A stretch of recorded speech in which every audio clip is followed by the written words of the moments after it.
សួស្តីអ្នកទាំងអស់គ្នាអញ្ចឹងដល់ពេលដែលយើងជួប Windows ហើយចំណុចមួយដែលគាត់សម្គាល់ឃើញថាកន្លែង disk PC ហ្នឹងគឺអត់មានពេលដែលអត់មាន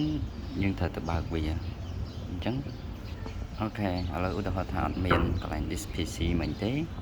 អញ្ចឹងយើងត្រូវចូលមកនេះមកចុច mouse ស្ដាំ click mouse ស្ដាំមួយមកចុចទៅលើវាមកហើយយើងយកពាក្យថានេះខាងក្រោមនេះមក personal list ហ្នឹងមកដល់ពេលដែលចុចចូលដល់កន្លែងហ្នឹងយើងហៅពាក្យថា dim នេះមកយកពាក្យថា dim ហើយយើងក៏លេចមកមើលខាងស្ដាំ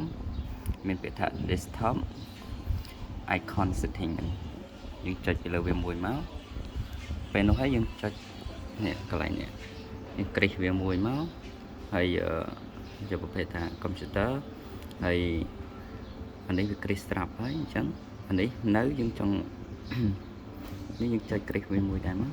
ប៉ុណ្ណឹងមកបានហើយចុច apply ចុច apply បាច់ចុច OK ហើយយើងចេញមកវិញមកយើងឃើញវា load មកហើយនេះអូខេប៉ុណ្ណឹងអាហ្នឹងគឺជាវិធីសម្រាប់ពេលដែលយើងជួស Windows ហើយយើងដាក់ disk PC មកវិញអូខេអរគុណជំរាបលា